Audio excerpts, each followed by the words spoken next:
Hello students, good evening everyone. I hope आप सभी अच्छे होंगे। स्टूडेंट्स, जैसा कि मैंने आपको क्लास 12th में संबंध एवं फलन आपको इंट्रोडक्शंस पूरा बताया था इस चैप्टर के बारे में कि स्वतुल्य क्या होते हैं, सममित क्या होते हैं और संक्रामक क्या होते हैं, इनके रिलेशंस के बारे में अच्छे से डिफाइन किया था।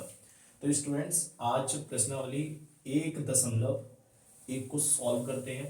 तो स्टूडेंट देखिए, आज मैं आपको वन बाय वन करके एक एक करके क्वेश्चंस आपको अच्छे से समझाऊंगा, तो आप अच्छी तरीके से समझिए। देखिए स्टूडेंट्स, मैंने फर्स्ट क्वेश्चंस लिया है। फर्स्ट क्वेश्चंस के कई पार्ट दिए गए हैं, तो कई पार्ट में बताना है कि उसमें कि कौन सा स्वतुल्य संबंध है, कौन सा सममित है, कौन सा संक्रामक है। तो ये फर्स्ट क्वेश्चन का फर्स्ट पार्ट लिया है, मैंने सॉल्यूशंस कर दिया है क्योंकि टाइम कम लगे, पर मैं आपको एक्सप्लेन करूंगा कि ये सारा सॉल्यूशन हुआ कैसे। तो देखिए स्टूडेंट, स्टार्ट करते हैं। तो पहला क्वेश्चन है कि निर्धारित कीजिए कि क्या निम्नलिखित संबंधों में से प्रत्येक स्वतुल्य सममित तथा संक्रामक है या नहीं है। तो आपको ये सेट्स दिए गए हैं, समुच्चय दिए गए हैं, और इसमें आपको संबंध बताना है कि कौन सा स्वतुल्य है, कौन सा सममित है और कौन सा संक्रामक है। तो देखिए स्टूडेंट्स, पहला दिया गया है कि समुच्चय ए बराबर, ये अवयव दिए गए हैं 1 से लेकर 14 तक में संबंध आर इस प्रकार परिभाषित है कि आर बराबर x comma y such that 3x minus y is equal to 0। तो स्टूडेंट्स, हमें क्या करना है कि जो हमें ये बताया गया है कि ये जो हमारे सेट्स हैं एक्स कोमा वाई, तो ये अवयव कहाँ से निकाले गए। तो देखिए, ये अगर हम लेते हैं 3x minus y equal to 0, right. तो अगर y की वैल्यू निकालेंगे तो y इक्वल टू 3x होगा, राइट। अब x की वैल्यू हमें 1 पुट करना है। तो बेटा, अगर हमने x की वैल्यू 1 पुट की तो y की वैल्यू हमारे पास कितनी आएगी, तो 3 इंटू 1। तो y की वैल्यू हमारे पास कितनी आ गई, 3। तो 1 यानी कि x की वैल्यू 1 रखने पर वैल्यू कितनी आई y की, 3। तो 1,3। क्लियर। अब मैंने x की वैल्यू कितनी रखी, 2 रखी। तो जब मैंने 2 रखी तो यहाँ 2 का मल्टीप्लाई हो जाएगा, मैं यहाँ करके दे रहा हूं। तो y इक्वल टू 3 इंटू 2। तो y इक्वल टू 3 टू जा 6। तो x की वैल्यू 2 रखने पर y का वैल्यू कितना आया, 6 आया। इसी तरीके से मैंने 3 रखा, तो 3 रखने पर y की वैल्यू कितनी आई, तो y 3 इंटू 3, तो y की वैल्यू कितनी आ गई भाई, 9। ये लिखा हुआ है। सेम नेक्स्ट, x की वैल्यू मैंने 4 रखी, तो y की वैल्यू कितनी आई, 3 इंटू 4, वाई इक्वल टू 12। तो 4 रखने पर कितना है, 12। अब अगर हम y की वैल्यू 5, x की वैल्यू यदि 5 रखते हैं, जब हम 5 रखते हैं x की वैल्यू, तो y की जो वैल्यू है 14 से ज्यादा होगी, पर हमें 14 तक ही लेना है, 14 के अंदर तक आए पर बाहर ना निकले। तो 14, अगर मैंने 5 रखा तो 3 इंटू 5 15 हो गया, तो 15 ज्यादा हो गया, तो 15 तो हमें लेना ही नहीं है, ठीक है। तो हमारे पास अभी अब ये इस तरीके से मैंने रोस्टर रूप में लिख लिया। मैंने आपको बताया है कि आप समुच्चय निर्माण रूप ना लिख के आप रोस्टर में लिखें, तो आप अच्छे तरीके से सॉल्व कर सकते हैं और ये इजी रहेगा, ठीक है। तो ये आपको समझ में आया होगा। इसके बाद अब हम चेक करते हैं। अब तो आसानी से आप चेक कर सकते हैं कि इसमें स्वतुल्य कौन सा है और सममित कौन सा है, संक्रामक कौन सा है। तो देखिए, शतुल्य की डेफिनेशन मैंने आपको सिंपल सी बताई थी कि 1,1, 2,2, 3,3, अगर ये रिलेशन आपस में कनेक्शन हो तो वह स्वतुल्य हो गया। तो यहां पर देखिए 1,1 is not belong to R, या इसे ये भी बोल सकते हैं does not belong to R. तो देखिए स्टूडेंट, 1,1 है नहीं, ठीक है। तो सिंपल सी बात है, जब एक नहीं है तो ऑब्वियसली 3 तक नहीं होंगे, पर मैंने आपको डिफाइन करने के लिए तीनों लिख दिया कि 1,1 does not belong to R, 2,2 does not belong to R, 3,3 does not belong to R, अतः स्वतुल्य नहीं है। अब देखिए नेक्स्ट 1,3, ठीक है। 1,3, अब आपको सममित की डेफिनेशन मैंने आपको बताई थी कि 1,3 तो 3,1 भी होना चाहिए। तो अब आप देखिए यहां पर 1,3 इज बिलोंग टू आर, लेकिन 3,1 is not belong to R. ठीक है, 3,1 does not belong to R, अतः सममित नहीं है। ये तो बात आपको समझ में आ गई। यानी कि अपोजिट अपोजिट होना बहुत जरूरी है अवयव, यानी कि सममित तभी होगा जब इसका अपोजिट होगा, यानी 1,3 और 3,1। अब देखिए संक्रामक को, तो संक्रामक को भी मैंने बहुत इजी तरीके से समझाया था, तो समझिए। देखिए 1,3, तो लिखा 1,3 इज बिलोंग टू आर। अब 3 से कनेक्शन कौन कर रहा है, ये 3,9, तो तथा 3,9 इज बिलोंग टू आर, यानी कि ये इससे बिलोंग है, ये इससे बिलोंग है। अब क्या होगा कि बीच वाला जो 3 है वो हट जाएगा, यानी 1,9 होना चाहिए। तो आप देखें 1,9 है, 1,9 नहीं है 1,9, तो लिखेंगे लेकिन 1,9 does not belong to R, अतः संक्रामक नहीं है। तो ये पहले क्वेश्चन का फर्स्ट पार्ट है, तो नोट करिए। नेक्स्ट क्वेश्चन की ओर चलते हैं।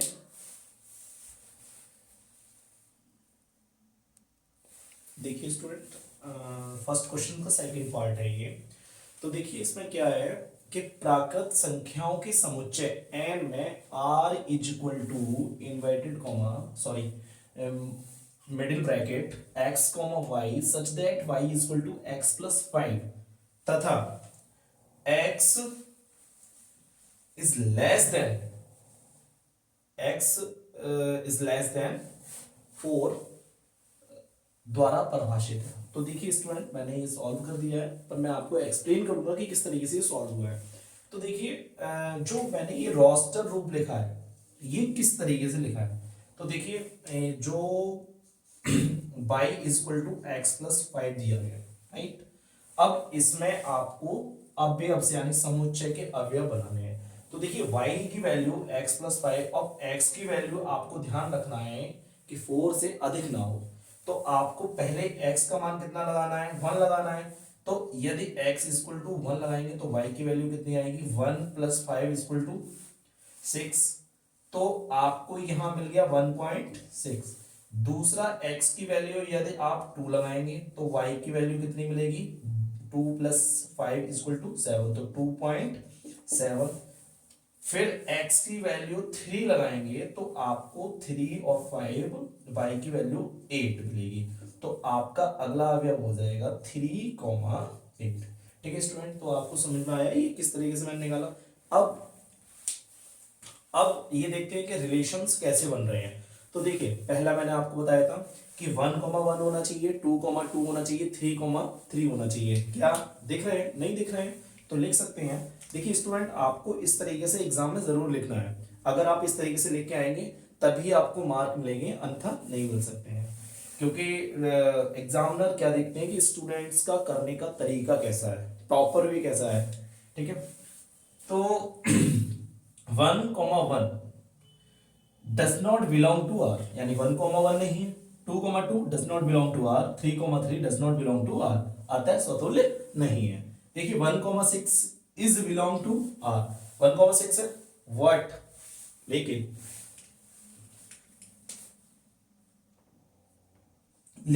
6,1 does not belong to R, 6,1 इसमें नहीं है। अब देखिए संक्रामक में, दो संक्रामक में मैंने आपको एक चीज और बताई थी कि अगर आपको 1,6 दिखे और उसका 6 से कोई रिलेशन ना मिले तो वो संक्रामक होगा। आप लिख दीजिए, ये डेफिनेटली संक्रामक होगा। ये नहीं कि 6,6 नहीं है तो संक्रामक नहीं होगा, बिल्कुल नहीं। अगर 1 मिल रहा है कि 1,6 है पर 6 से कोई रिलेशन नहीं है तो लिख दीजिए संक्रामक होगा, श्योर। ठीक है, तो नेक्स्ट क्वेश्चन की ओर चलते हैं, थर्ड पार्ट की ओर। लिख लीजिए। तो देखिए स्टूडेंट, ये फर्स्ट पार्ट का फर्स्ट क्वेश्चन का थर्ड पार्ट है। तो देखिए स्टूडेंट, ये कह रहा है कि समुच्चय ए 1 2 3 4 5 6 में r बराबर x comma y such that y भाज्य है x से, यानी y भाज्य है x से द्वारा परिभाषित संबंध है। तो अब बात आती है कि सर आपने ये इतना सारा क्यों ऐसे लिख दिया, समझाओ सर। तो देखिए स्टूडेंट, बहुत ही सिंपल तरीका है, मैं आपको समझा रहा हूं तो देखिए ये मैंने दो सेट्स लिए हैं,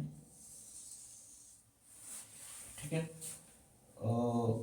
एक, दो, तीन, चार, पाँच, छ, 1 2 3 4 5 6, इसे x नाम दे दिया और y नाम, ठीक है। अब देखिए पहला x है और दूसरा y। तो स्टूडेंट वन किस किस से भाज्य होगा भाई, वन से भी होगा, टू से भी होगा, थ्री से भी होगा, फोर से भी होगा, फाइव से भी होगा, सिक्स से भी होगा, क्योंकि वन तो ऑल नंबर डिविजिबल, सभी संख्याओं का मल्टीपल होता है वन।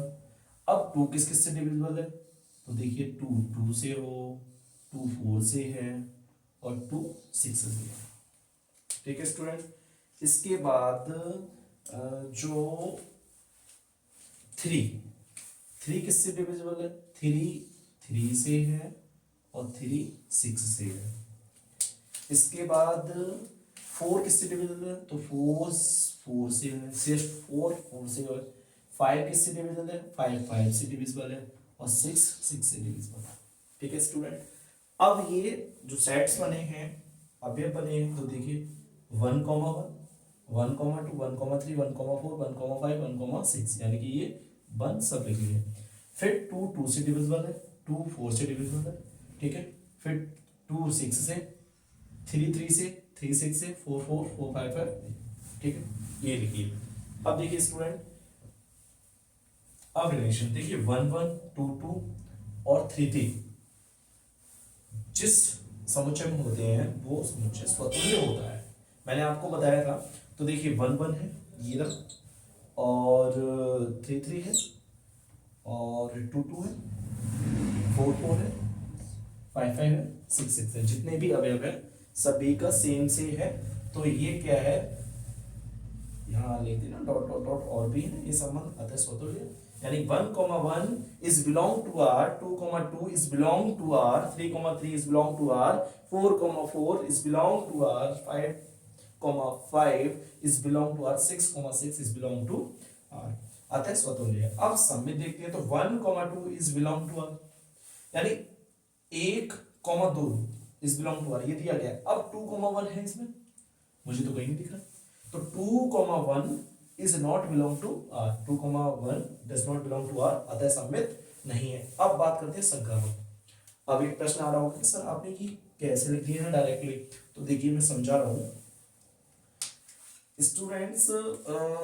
देखिए मैंने कहा पेयर से तो कोई मतलब नहीं है, जो 1, 1 है सेम है उसे तो हटा दीजिए। अब देखिए 1, 2 है, ठीक है, तो 1, 2 एक ही अवयव है, 2, 1 आपको कहीं नहीं दिख रहे हैं, यानी 1, 1 2 से प्रारंभ होने वाला,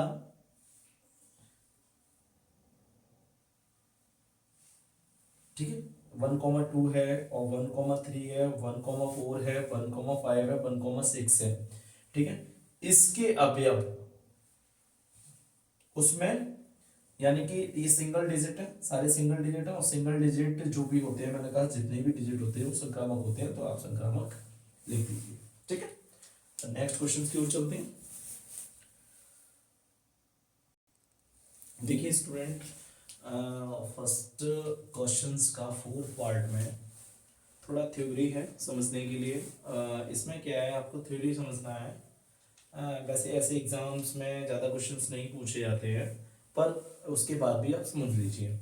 देखिए समस्त पूर्णांकों के समुच्चय z में x, y such that x minus y एक पूर्णांक है द्वारा परिभाषित कीजिए। देखिए स्टूडेंट, इसमें क्या है कि बस आपको x माइनस वाई एक पूर्णांक है, इस आर रिलेशंस के द्वारा आपको समझाना है कि स्वतुल्य होता है या नहीं। तो देखिए स्टूडेंट क्या है कि हमने क्या किया कि पहले स्वतुल्य संबंध देखा, तो आपको स्वतुल्य संबंध पता है कि खुद का रिलेशन खुद से होता है।